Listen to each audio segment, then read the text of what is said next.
Warcraft podcast. It is episode 13. It's June 15th. Halfway in, 2 weeks into the vacation, the man is looking like he's certainly on vacation. Neo, how are you feeling? Because you're looking like $1 million right now. I'm excellent, dude. I'm excellent. For the first time in 13 weeks, I'm doing really well. I finally have arrived in vacation land, I feel.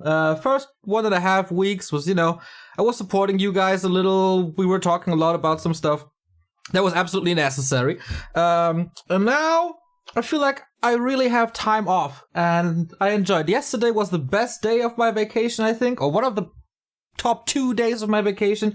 I did nothing but lay on the porch and read for 14 hours straight. A couple of drinks, of course. Friends came over later. Sun was shining. I think I am starting to get a little bit of a mini tan as well. No way. I think so. Like, I'm not completely white anymore. The weather has been fantastic here. Has it been good fantastic. Where you're at? It's been fantastic where I'm at. We are getting, we have 25 degrees Celsius. I don't know if you can convert that into Canada heat. Yeah, no, we use Celsius. Oh, you're the smart guys in North America. 25 is beautiful, man. 25 is beautiful. It's the best, yeah. And Thursday, we're gonna get 30, which might be a little too hot, but Neil is leaving town. Tomorrow, for 5 days, I will be just in the middle of nowhere in a wonderful little land house with my best friends, celebrating a birthday of a friend, and it's gonna be good. We got water balloons, we got drinks, we got, I don't know, what else? Lots of board games and stuff. It's gonna be good. I'm gonna be out of Hamburg, away from the desktop, so even if something comes up, I can't do shit. So, yeah, good luck. Do you have a boat there too? Can you go tubing and stuff like that? Or? We can't go to the beach. I think that's 15 minutes away by foot. So by land house, do you mean cottage? It's like a little house in the middle of nowhere. On an island surrounded by water? No, not an island, no. But very, very close to the Northern Sea. Okay. Or the Eastern Sea. Some kind of sea. All right. Well, you're going away for 5 days. Good for you, man. That's vacation. That's vacation. Now that's vacation. Oh, yeah. I left town already this weekend. On Saturday, I went to Hanover to see an old friend who I went to high school with. That was pretty cool. She has a nice little balcony, and we just sit there for 13 hours and talked.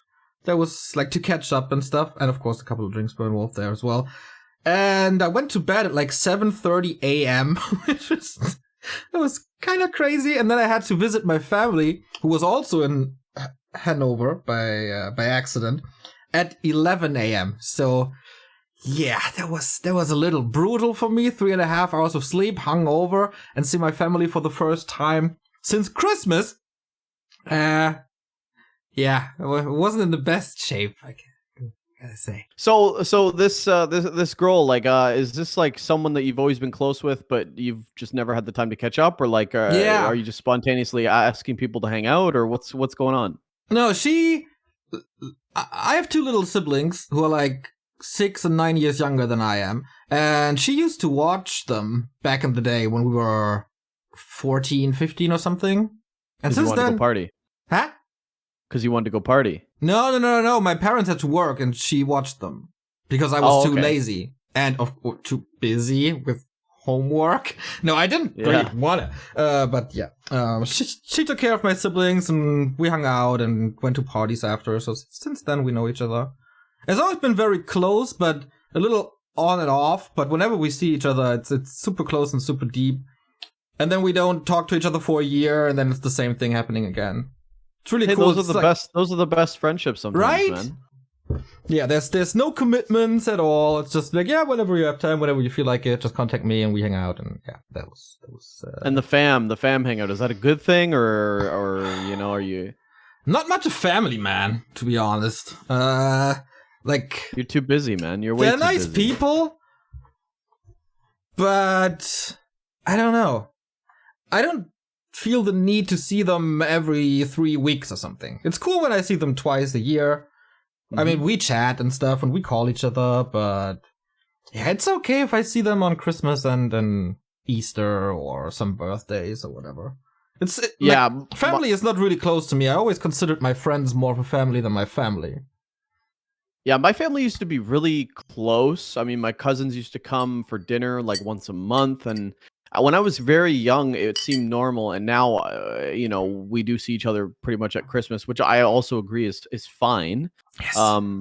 I think it's probably too much time, to be honest, sometimes, depending on who's over there. But yeah, my ex-girlfriend used to always have like Sunday dinners with like aunts, uncles, cousins, and it was like almost every week, and I thought that was super weird. And you were forced to go with them?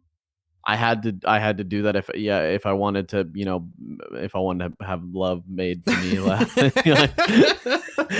is it like so I assume you were hungover plenty of times there at the family meetings as well? That's the worst. So they're a cake and coffee type family. I've actually gotten into a little fun. bit. I used to get in shit because me and the old man, her dad, would sneak off and have a few beers, and then we come back to the table a little bit tipsy. And her dad was cool, man. But yeah, they were very much, they frowned upon drinking at family dinners, which was a bummer because I come from a very French Canadian household, and we like to drink and we like to party and we like to have a good time, and yeah, it just makes things way less serious. Like, it's not, hey, how's your job?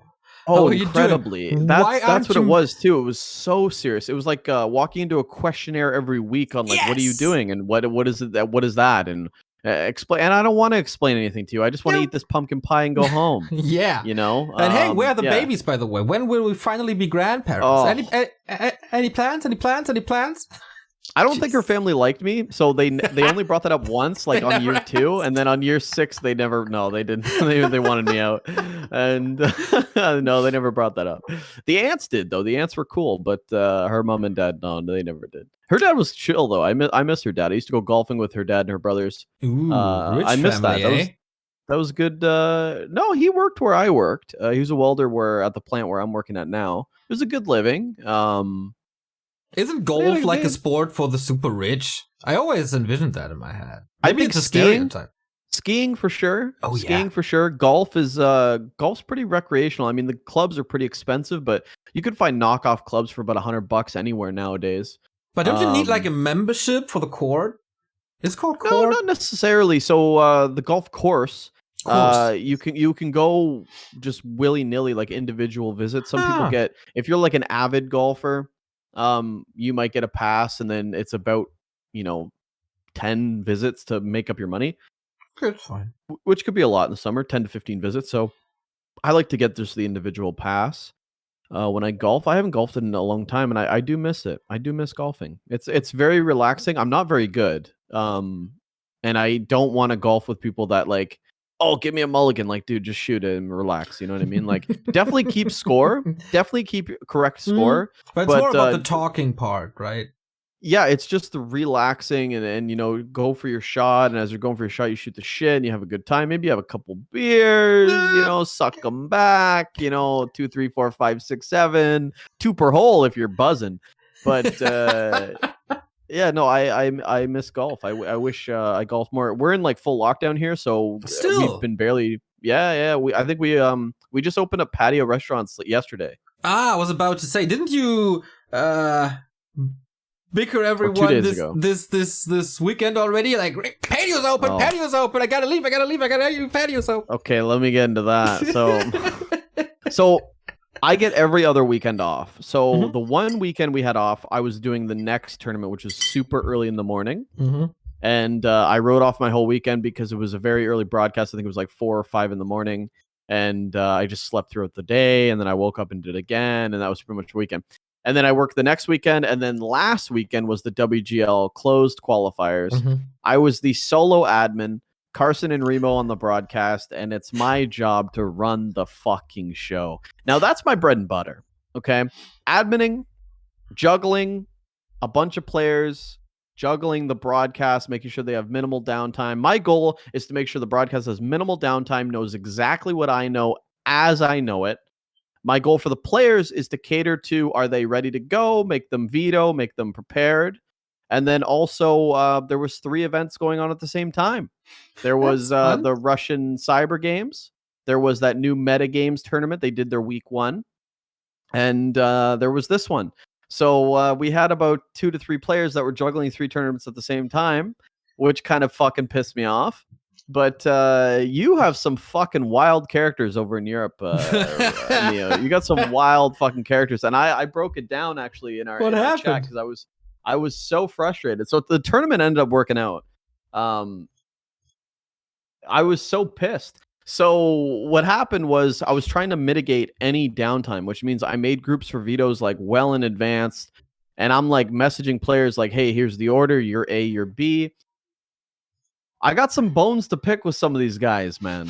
You know, like Hawk. You know, we went with seedings, and higher seed gets A, lower seed gets B, as is normal tournaments. B usually is the lower seeded player that gets to pick the last map.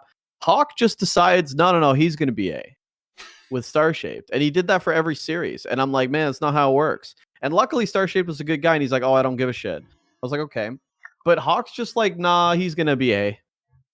I'm going to be B. And I was like, the whole time, like every series he kept doing that. And I was like, oh, no, you can't, man. And then Starshaped's like, it's cool, dude. And then he just wouldn't veto until the other guy vetoed first. And then I think Sonic and Hawk took 1 hour to veto for one of their series because Hawk kept playing ladder games and he's streaming it. So he kept playing ladder games, and then he would come back and veto one map. And then Sonic would just like veto one map, and then I'd see Hawks back in a ladder game. And I'm like, okay, guys, let's try to I actually had to message them and be like, okay, guys, it's been an hour. Let's go. And then finally they would get that done. So that was annoying. And then there was the juggling multiple tournaments at once. So because Russia Cyber Games had a paid ticket to a LAN in Russia, it was very important for some of these guys like Neutron, like Hawk, like I think Sonic was in it later. Yeah, but I also think it has guaranteed money. I'm not 100% sure. I'm not too sure either, but it was important. It was important enough that it's top 4. Okay, sorry, it's top 4. It was important enough that both players needed to juggle that. So I was like, fuck. So I'm dealing with that. I had a really weird encounter with one of the admins.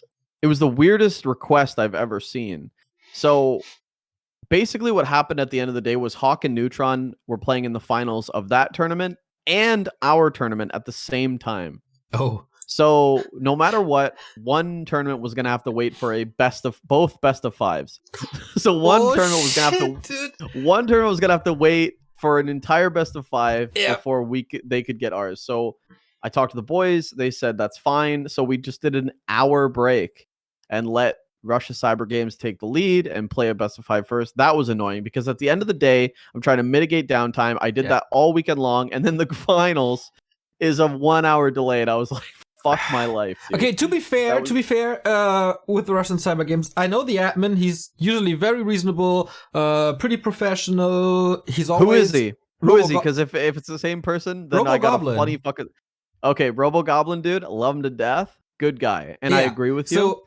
So he always texts me in advance, in German and English, which is really nice.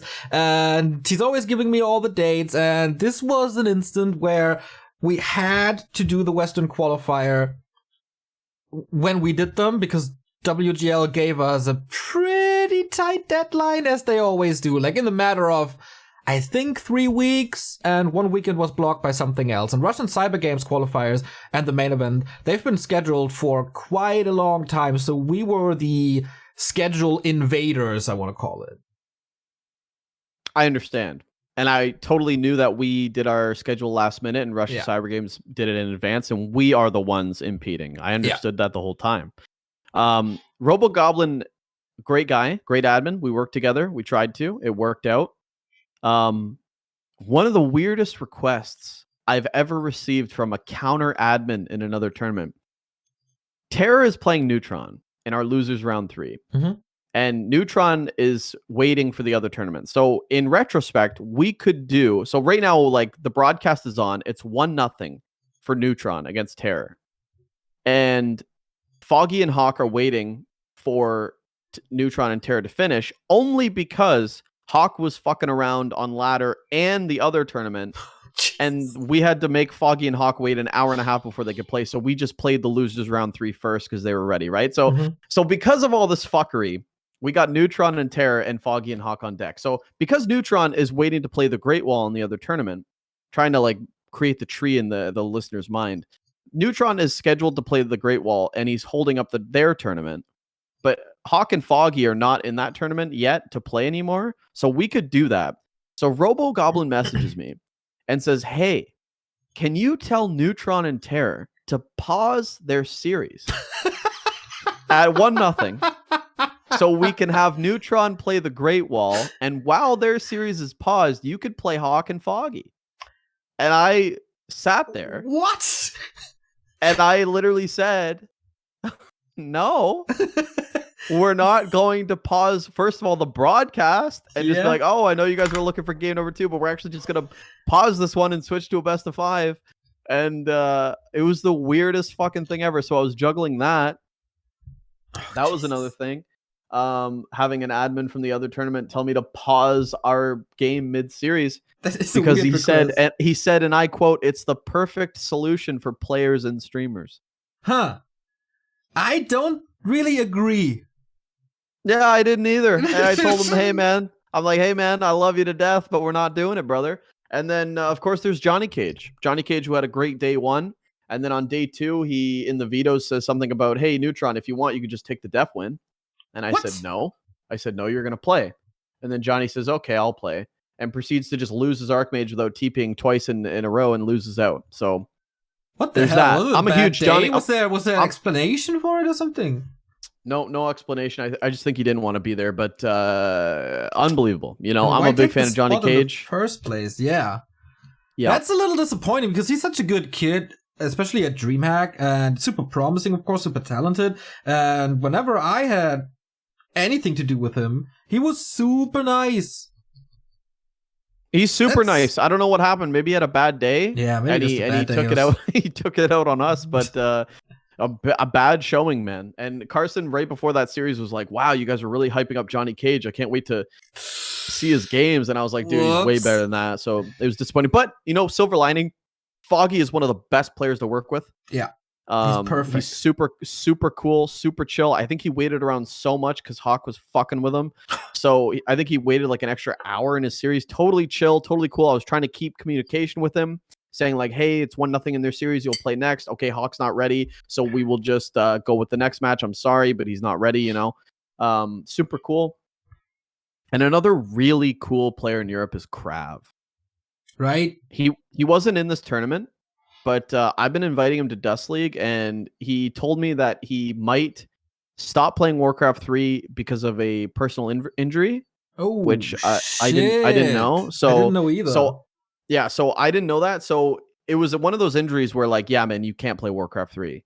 So this guy messaged me this morning after saying, "Let me get back to you," and he says, "You know what? I'm just gonna try to read it. I don't want to misquote him." He says, "Wait! Before you read DMs, is that like fine?" I'm paraphrasing. Okay.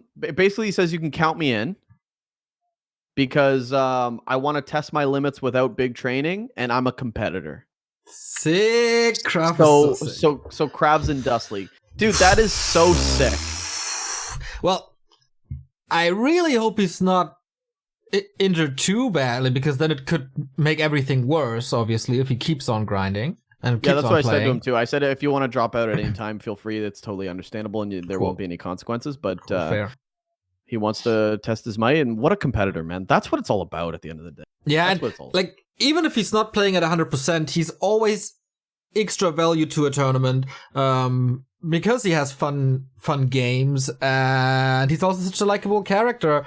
On Twitter, of course, we all know it by now. Also in some post-game interviews, he's always so wholehearted. Like, it's so wholesome to just talk to him. He seems always so happy whenever he has a camera in front of him and a stage.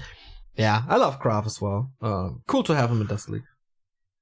So anyway, WGL worked out. Foggy and Hawk are going to be our two competitors, and it was just such a shit show, man. Yeah, I messaged the admin the day after, so he knows. And he's like, these guys again, eh? Yeah, of course, man, of course. What admin? the NetEase admin. Oh, okay, yeah. Good guy, Rob. Best man in all of China. He is pretty good. Yeah, he's super helpful. He's the best. Really good. Like, this guy responds in 5 minutes, 24/7. Oh, he doesn't respond to me. I've asked him a lot of things. That guy doesn't give a fuck about me, dude. I'll tell you that. Well, you gotta be a little responds quick. You gotta be VIP to get the VIP treatment, Ricky. Not yeah, there no, yet. I get the pleb treatment from that guy, man. I've asked a lot of things about to that guy. He does not get back to me. So I want him I want to do an interview with him for 6.5 years now, and I can't get it done. Like, before I quit anything, I have to get him on for an interview. What are you guys gonna talk about? Well, he's basically the boss of Chinese Warcraft, so there's plenty of stuff to talk about. Like, want to talk about implementing War 3 Champions into NetEase and competing with their platform? But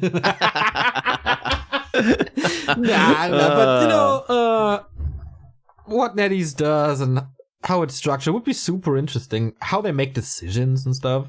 I'd love to know. Is there one guy at the top who just dictates everything, or what's it like? Why was Cash picked for the Yule Cup? Well, I think he has one of the biggest names. Cash? Yeah, he's been at multiple WGLs. For a Chinese audience, I'm pretty sure. Right now, he's a fossil. They don't know with Johnny Cage. Like, I think they went by who went to China the most. Yeah, they're probably gonna ask Danger next. You think that's a good indication of anything? Like, no, it was a horrible decision. And Cash played like shit yesterday in the 2v2, and I'm putting it on him. Well, who would you pick? Like, for this team? Cruncher would play on NetEase. And is he East Coast or West at 6 a.m. in the morning? He would play if anyone but me asked him to do it. I know how to work my guys. You always need a what's it called? A vessel to do my bidding for me, because if I do it, they just say no to me because it's me. But you know what happened? To sum this up real quick, okay. Foggy and Hawk are not going to China, but play WGL. WGL will be starting in pretty much exactly a month. It is July 11, I think, when it starts. No, July 12. One day prior to my birthday. They will be the Western representatives. That's pretty cool. And then there is now Douyu Yule Cup, which is not the normal tournament. I saw some Wikipedia editors say this is the longest tournament description that I've ever done in my life. Because what's the Yule Cup this time, Ricky? It's pretty well formatted. 4 players on Team China. It's basically Team China versus the West. A lot of players were asked on both sides, and what it came down to was Team China being composed of Fly 100%, Colorful, Fortitude, and Xiaokai, and Team West coming down to Foggy, Hitman, Hawk, and Cash. So very interesting teams. I would say a very strong China team, a very competitive West team. On paper, what they want to do is there's a 4v4, there's a 2v2, and there's 2 1v1s. It gets very, very exciting. It's very, very hype. I did day number 1 yesterday. It was very exciting, very hype. And actually, Douyu's pretty chill. So they're going to do 3 days. It's a 5-day stint. Team with the most points wins. $10,000 prize pool. I think it's about 6 and 3,000 respectively. 6 and 2 or something like that. It's about $600 minimum. Win or lose. So that's pretty good. Yeah. And the coolest part is they're introducing flow into 2 of the 5 days. Ooh. So NetEase for day 1, 3, 5, and War 3 Champions flow on day 2, and day 2 is happening right now, and it's on flow, baby. So Douyu, man, company of the people, streaming platform of the ages, and they finally want fair hosting. I think it's great. And you know what? This leads me to our next point, because last week we talked about how Hitman, Happy, Xlord, a lot of these competitive players don't want to play on NetEase. They don't even want to play on Flow if it means they get like 100 ping. Yeah. Hitman basically agreed to this because he's like, it's free cheddar, baby. I'm just going to show up. I don't even give a shit. That's literally what he said. So he literally showed up yesterday. He played Fortitude on NetEase, and he fucking destroyed him. Hitman, keep in mind, Hitman a year and a half ago went to WGL. He went to China and he got destroyed by Fortitude in his group. Yeah. This is a different Hitman. We've always said, I wonder what Happy does today, Hitman does today, all these guys today. Hitman destroyed Fortitude and it felt good. It felt good to watch. I casted it. I'm not going to lie. It felt good to see. A big showing from the West, actually. Foggy ended up playing one of the most sensational Night Elf mirrors against Colorful. He ended up taking the 2-1 as well against Colorful, who I think is playing outside of his mind lately. He's had so many best of fives against Moon. He's probably had more best of fives against Moon in the last 2 weeks than a lot of people have in their career.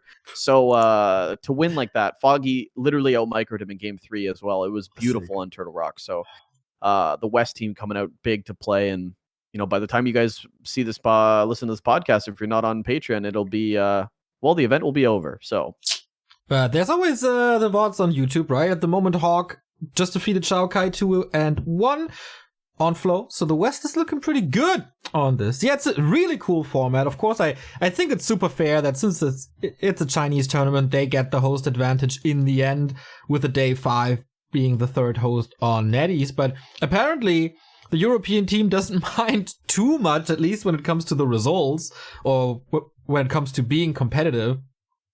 That's really nice. I think it's a very good event. I haven't seen anything because I still want to distance myself as much as possible from the game and the scene until the end of June. But yeah, maybe I have to watch some because that's super cool. Yeah, I'm kind of bummed though because Hitman did decline the WGL invite for arguably more money. He obviously just doesn't think he can come into the top 8, but it's still frustrating. Maybe I should have guaranteed him $600 and then, and then he would play in it. But maybe that makes me a shitty manager. I got to manage my troops better. But I think it's very important. I think if Hitman wins out his matches, especially in 1v1, an argument could be made. Maybe you want to play on Flow and 100 ping's not so bad, 150 ping's not so bad, and like I said, these tournaments are dwindling, so I hope more players play, and kudos to Foggy. If I could clone Foggy in all races, I would do that, man. That guy just competes. That guy just competes, man. It's so cool also from the Chinese scene, because I think the W3 Champions tournament wasn't flawless. We saw with 15 Sway not playing the second map because maybe he wasn't informed too well of how the hosting procedure is. But especially Fly was playing, and Fly is playing here again. So he doesn't seem to mind too much to play on Flow, and that's also a chance for the Western scene to show the Asian and Chinese scene that we're still working on solutions, and that things might be getting at least a little better, or at least more fair. So everything is growing together a little bit more. At least that's what it feels like. It feels like, well, I don't know. We just had 1 week of people playing on NetEase, but I just love this feeling. I get these jitters back where the people aren't so cagey anymore about, nope, I want 50 ping or bust. Like, I love that Hitman played on NetEase. It's great. It's what we want to see. And the fact that he dismantled Fortitude shows that, hey, bucko, you can fucking compete. It doesn't, despite the ping, man. Yeah. So whether he likes to believe it or not, he's going to be like, well, it didn't feel the same. It doesn't matter. You still whooped his ass, bro. And Fortitude's a top competitor. True. So that's a big deal. But Yep. Okay. So we talked about WGL. We talked about DouYu. We talked a little bit about the Russian cyber games. The Meta Play tournament series. Really cool that we, next to the Skill Cup, have a new tournament series here. Shout out. The homepage for that is meta.plays.com, I think. Tournament series, signed up. Big prize pool. $260 for a weekly cup, I guess that is. And last week I praised Armin, and a couple of weeks before we both praised Hippo quite a bit. And I think a third player in kind of that realm, in the Hippo and Armin realm, is Sunny. Because I see Sunny in more and more tournaments. Of course, he qualified for the Meisterschaft, and everybody is raving about his Pally rifle style. I see him in more and more cups as well. So the same praise I gave to Hippo and the same praise I gave to Armin, I want to give to Sunny this week. He's my MVP of the week. Okay, yeah, I like Sunny. Sunny beat Carson's ass in a clan war, so that Pally rifle strat's pretty nutty, especially against Orc. Yeah, I reached out to the meta play guys. I told them that Back2Warcraft definitely wants to cover their event. If there's no confusion, it's on every Sunday. They're not going to change the date because their staff is dedicated to that date for their own timeline, and I think it's a huge prize pool. We kind of didn't do many justice lately because our Sundays have been packed. Yeah. But I told them that if there's any opening, we'll definitely cover it. I know I'll go out of my way to cover that. It's a huge prize pool, and these guys are doing something for Warcraft 3, which is great. And maybe give them platform to promote their stuff and maybe get some more signups. They kind of did get blue balled last Sunday because there was like 4 tournaments going on at the same time. Yeah. So the signups were a bit unfortunate. I tried to explain that to them, just a little bit of an unlucky launch, but the idea is there, and I don't want to have them deterred. So I told them Back2Warcraft will be behind them no matter what, which of course we will. Yeah, we should probably tweet about it as well. Same for the skill cups. I think that would be a good service to just compose a tweet every week. Like, what's the open cups this week, or what's the open tournaments this week, and then it's out there. We should definitely do that. So I agree. Do it, Ricky. I agree. Yeah, no, I heard what you were saying. I read through the lines there. Yeah. How's your workload at the moment? Because you're still the boss this month. Dude, I'm so busy. Okay, nobody respects me, by the way. Do you know that Carson laughed when I said I'm in charge? He laughed at me. He laughed at my face. No, you are. I know. So, how is it? Like, we're 2 weeks in. It's good, man. I love it. I wish I had more power, though. I do feel a little restricted. We'll talk about that later. Maybe give me a little bump there. I think I'm doing a good job. No, I'm just I think it's difficult. It's difficult. I think you when you went on vacation, I don't think I fully understood the magnitude of what you do on a daily basis. The amount of DMs I get is fucking ridiculous. Yep. It's not fair, and I don't want them. How is that not fair? There's just so many people that have a lot of people have accepted that you're on vacation for the month, and they just reach out to me, which is nice. They should do that. It's a lot of juggling, man, and I totally am. I love it. It's fun. It's awesome. But Carson will respect me one day. No, I just think what is my issue with it? It's a lot, man. It's a lot, and I'm in autopilot mode right now. Like, we're 2 weeks in. I just actually got off a work shift. Yeah, yesterday I did DOU. I slept for like 6 hours, and then I got up and went to work for 12 hours. I just I'm always working, and I like it. I'm turning into you, I think. I'm a little afraid that I will be back on like July 1st and you're all gone because you're burned out now. No, I think the ship's running good. Everything looks fine. Okay. Everything's fine. I don't really have any issues. I think you're trying to make me like cry on stream or whatever. No. I just wanted to hear from you because we didn't really talk about it. Mm-hmm. So the issue is I'm second in command, yes. But there's a lot of things that I would like to talk to you about that I can't necessarily talk to anybody else about, and that frustrates me. Oh yeah, because I feel like with the amount of responsibility I have, me and you could probably sit down and have a team meeting every day. Yep, and still have shit to go over. Yep. And I think you covered this last week when you said that we set the bar so high and our standards are so high. They truly are.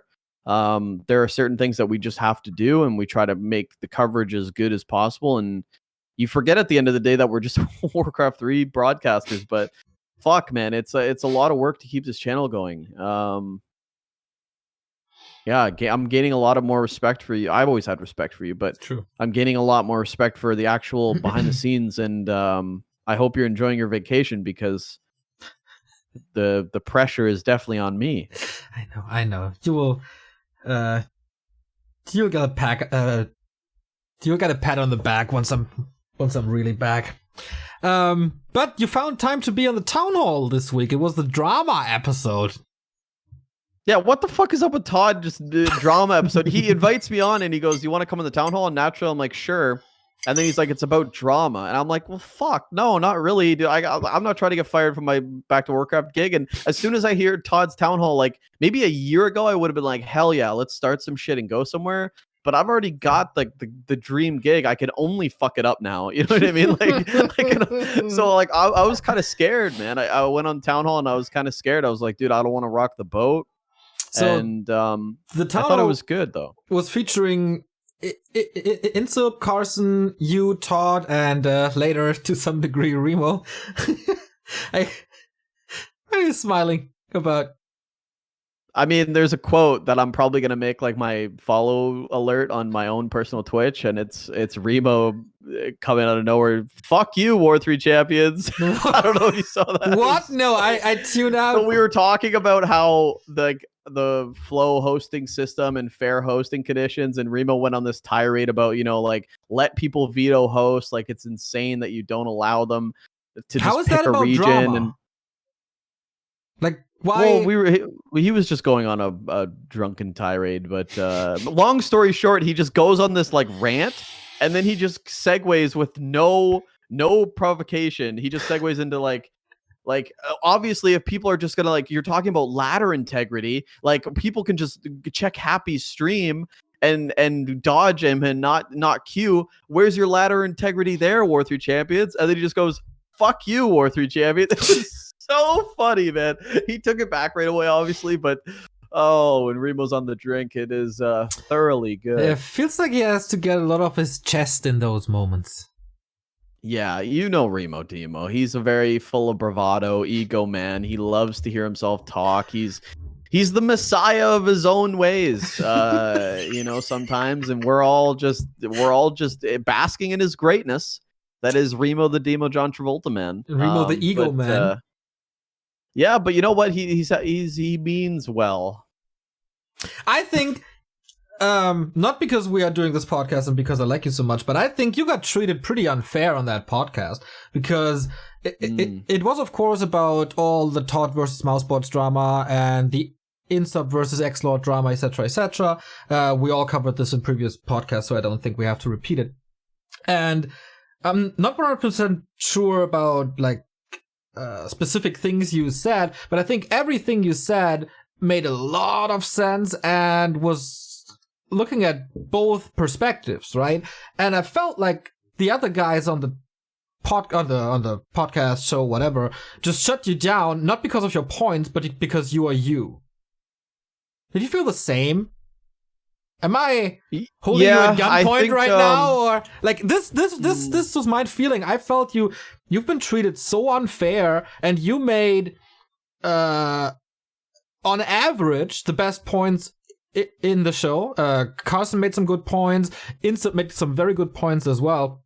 But I think on average, if you look at this 4.5 hour thing from front to back, you like either we just think alike and I can't differentiate my opinion from what would be a good argument right now, or you just made the best points. Yeah, I think me and you, like, we have differing opinions, but we definitely want the same things. So it's this is what I struggle with, right? Because I think starting off, I was the jokey clown guy, and I am a jokey clown guy. I have that kind of personality. I like to have fun, and I like to troll, and I like to have a good time. And I think certain people like can't get over that, and they can't actually take me seriously enough to have a good discussion. On the town halls, I usually just fuck with people and troll anyway. I think I was eating dinner on this one as well. But you did that after people didn't listen to you or didn't respond to you. Or... Yeah, I got fed up. I actually was like ready to leave. You were pretty pissed, I saw it, because everyone was cutting you off as well. Yeah, people were cutting me off, and then like I was trying to do like show the hosting server chart, which is the whole point of me going on. That was the only topic I had, and they were like laughing, and they're like, why are you explaining it or something? And I think Remo didn't realize that it was on the screen and I was explaining it to the viewer. He's like, we're not the players. And I'm like, that's not the point. And it was just kind of weird. But I think that's just like the problem with some people's maturity. I mean, I'm not the most mature guy, but I was definitely there to have a meaningful discussion and joke around, but they were just I don't know what it is, man. I don't know what it is. Maybe like some of the viewers can like maybe tell me, because I don't have that introspective view where I can like look and be like, maybe I don't deserve to be taken seriously. Oh, you do. Or maybe I don't know, man. I think this past 2 weeks has definitely shown a lot of people that I can be responsible enough to handle the channel and handle myself accordingly and be professional and be fair and put the channel first, which I've always said that I will do. But I think before that, people didn't really know. I was just that jokey caster guy that likes to fuck around and make jokes. And that was a bad group. I mean, Insup's obviously not fucking mature enough for a reasonable discussion. I mean, why are we He had some very good points as well. Yeah, he did. And I think the way he discussed things with you guys was pretty mature. Like, okay, I see, like, he always said that he sees your perspective. Insup was a good guest on the show, I think. Yeah, no, he was pretty chill. It was really just, oh, it's Remo. Carson was chill. Remo was just kind Carson of like, was eating popcorn. I love that move, by the way. Yeah, he actually, he said, he's like, I made some popcorn for this shit. He's like, I'm gonna eat that shit. I'm like, yeah, you do that, dude. That's actually so funny. So he just sits back, and Carson is like the opposite of drama, man. He's just he doesn't need it. He doesn't want it. Which I love that about him, because I've always been the drama guy. We make for a perfect duo.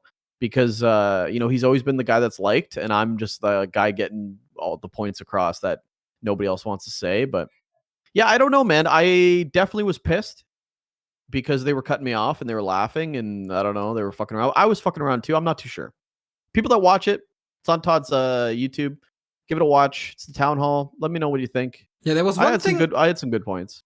There was one thing I really want to talk about, and that was the topic was about the negativity of the scene in chat and discords and whatever, and especially coming from Balance Wine.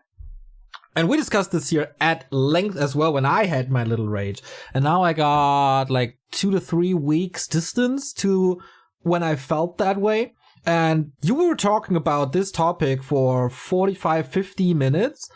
And this was also when you said the average Warcraft IQ of the Twitch chat isn't very high or something along the lines. You got a lot of flack for that. And they trolled me saying that I was bashing the Back2Warcraft community. Obviously, I wasn't. Yeah, to me that was very obvious as well, because I think it's just normal for any game, for any sport, for any broadcast, I think. So the point I was making, do you want me to remake that point? Not yet.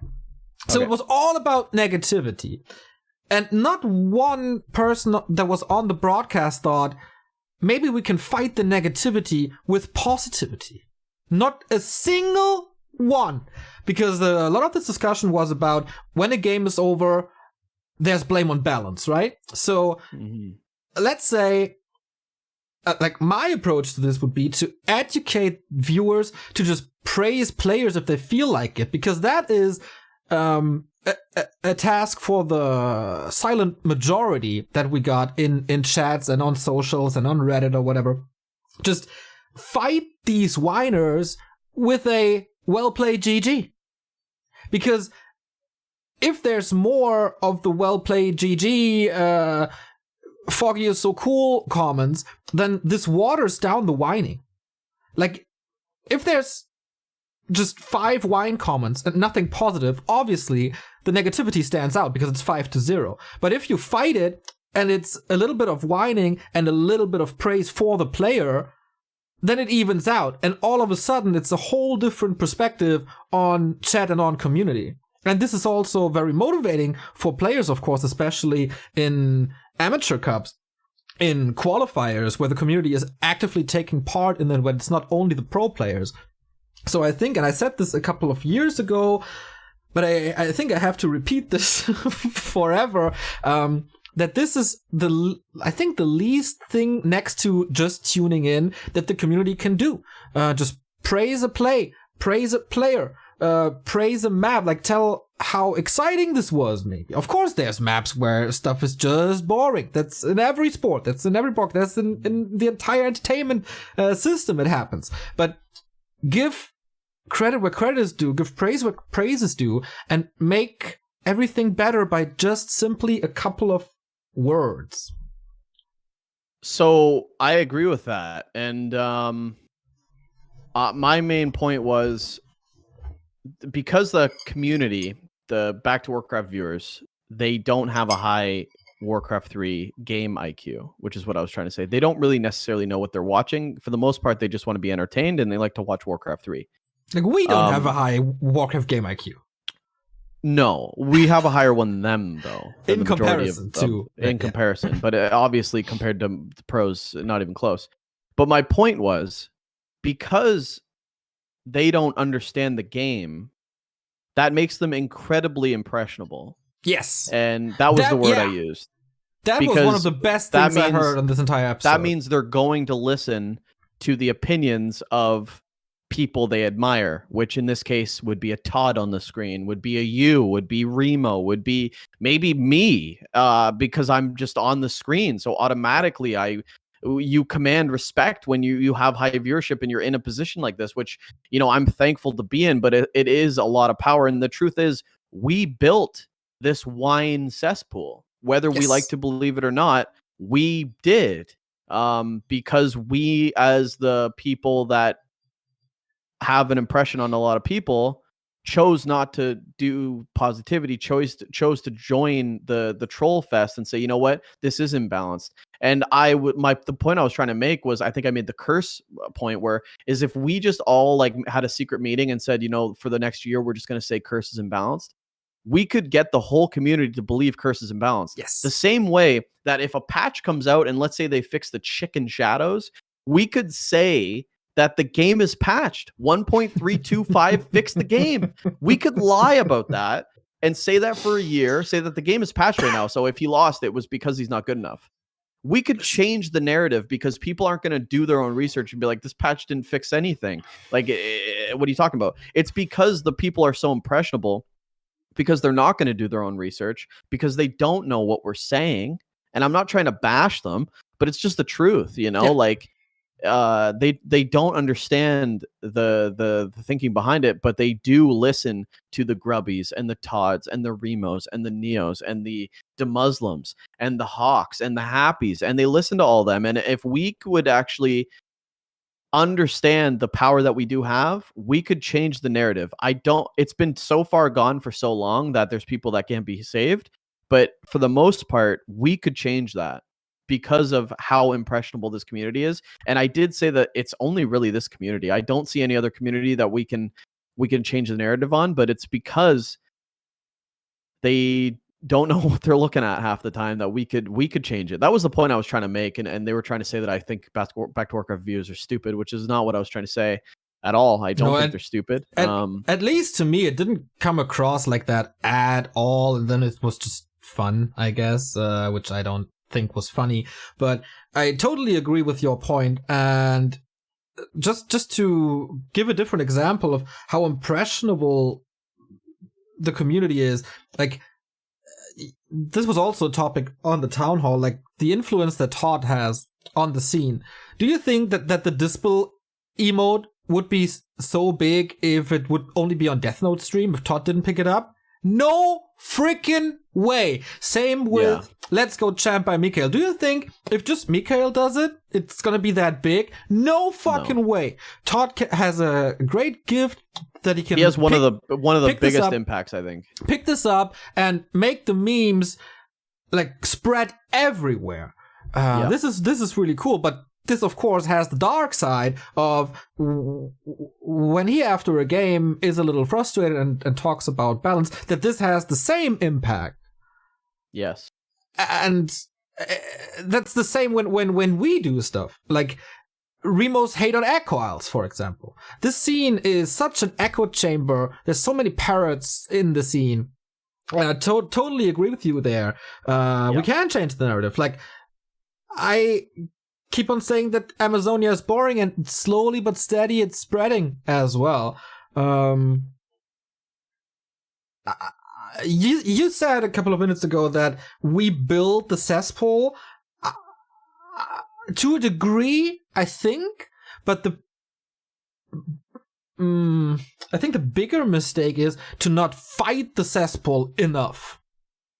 But we have to do it together, or it's hopeless. Like, we can't push narrative and have contrasting narratives, because then you're going to open up people to, well, I'm going to argue that he's right. If I say that there's no balance and the game's broken, but you say that the game's perfectly balanced, then it's just going to be, who do I like more? Well, he's wrong, he's right.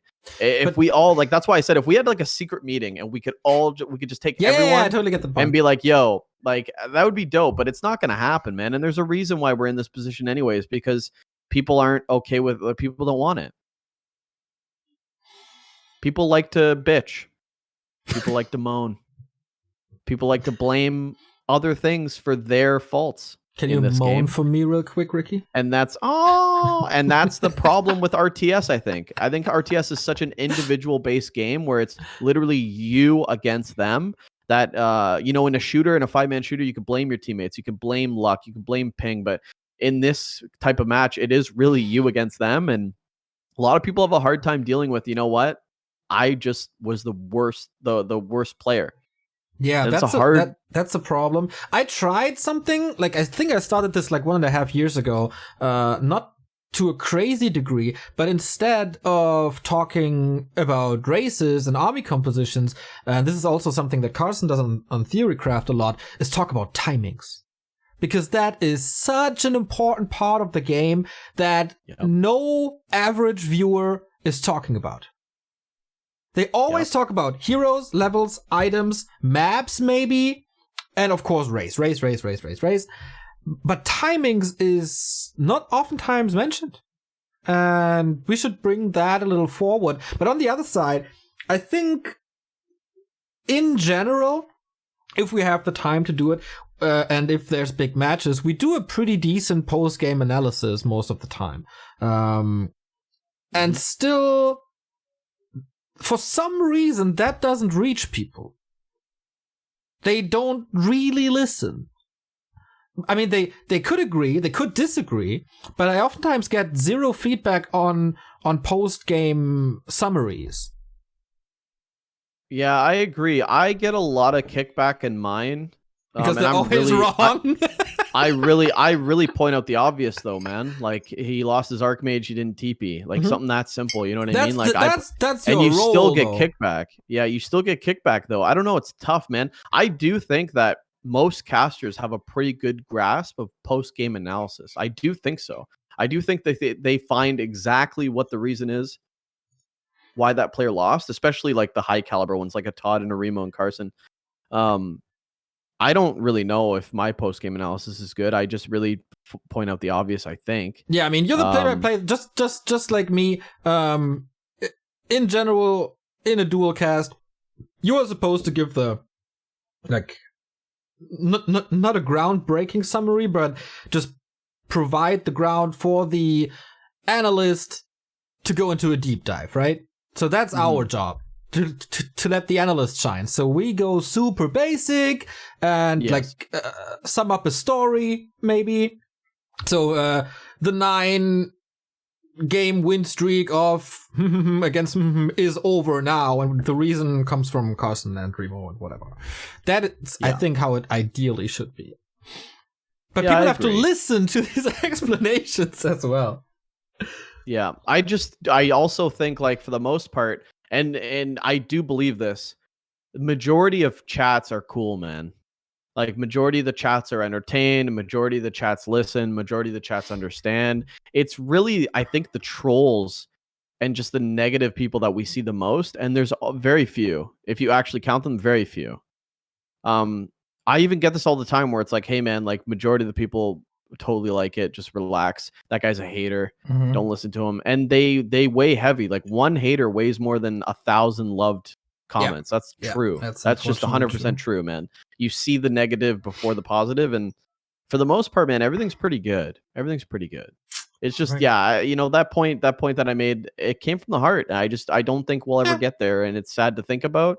And the truth is, we're a part of the problem, whether we like to believe it or not. We might not necessarily, like you said, support the negativity, that specific negativity, but we definitely don't push the positive when we're in a position to do so. So It is what it is. It is what it is. Want to go into the Q&A and then wrap this up? Yes, sir. Good. All right, so I got asked. You ask yours. Yeah, I was asked on YouTube, I think by Kato, when was the moment where I knew that I made it? And the answer is, I don't think I made it. Like, what is being made? I don't know. Do you worry about money? No. Do you have a successful business that runs without you? Define successful, but does anything a part of your business change if you leave for a month? Well, kind of, I guess. In a negative way. Neo, you could leave for a year. Better. You could leave for a year, and I think things would get bigger. I do believe that. If I leave for a year, I don't think so. It's a bit of a stretch, but you'd have to give us full control. But the point is, you made it. Back2Warcraft runs with or without you. It's a proven fact. You have a dream gig. Well, it would definitely be better with me, though. Yeah, of course, but a lot of things would work. But like, I don't think I made it. I don't put my feet up and say, "Okay, that's where I want to be. This is how I want it to be." I understand. Yeah, I don't think I made it yet. It's cool. That is a very toxic and very good thing that you just said. Because you're going to kill yourself, but it's going to be worth it. Like, you're going to bust your ass for this. Like, it shows that you're going to bust your ass for Back2Warcraft day in and day out, and it'll be worth it. But yeah, I mean, I love that mentality too. Like, I could always get more. Like, when you buy like a cottage and it's like $100,000, you're like, no, I want like a $500,000 house. And then you're like, no, I want the mansion. No, I want the palace. Like, you constantly strive for more. And I think it shows it in your product. But you certainly have made it, brother. Whether you like it or not, you have a sweet like brand that people love, that is a good product, that has staff and teams behind it that actually give a shit. Like, we actually care about the viewers more than anything. Which is crazy, because a lot of people are just in it for the money. You think about the viewers more than about money? Are you lying to people right now? No, man. No, seriously. I stress out. I take a pregame dump before every stream. I make sure everything's set up. I still fuck up at times, and when I do, I get painfully red and nervous, and I feel like I'm ruining the broadcast for someone that's trying to sit at home and watch something. I mean, I jumped in late last night for the Doyu Cup. The stream froze on a lobby with Fortitude was in the lobby, and the stream froze, but it didn't freeze. It kept looping, but I didn't realize, and I joined Fortitude versus Hitman on tier 2 in Turtle Rock. Whoops. Because the stream froze. So like I was so embarrassed. Yeah, I feel that. It's this one mistake in probably a week of streaming, and that is what you remember from that week. And I feel like I failed the people. Like, I was sitting there like, I fucked up, dude. Anybody else would have done this better. I fucked it up, and people were chill about it. Some people were pissed, and I was like, I hated that feeling. That feeling, it hurts more than any good broadcast or any dollar amount or anything.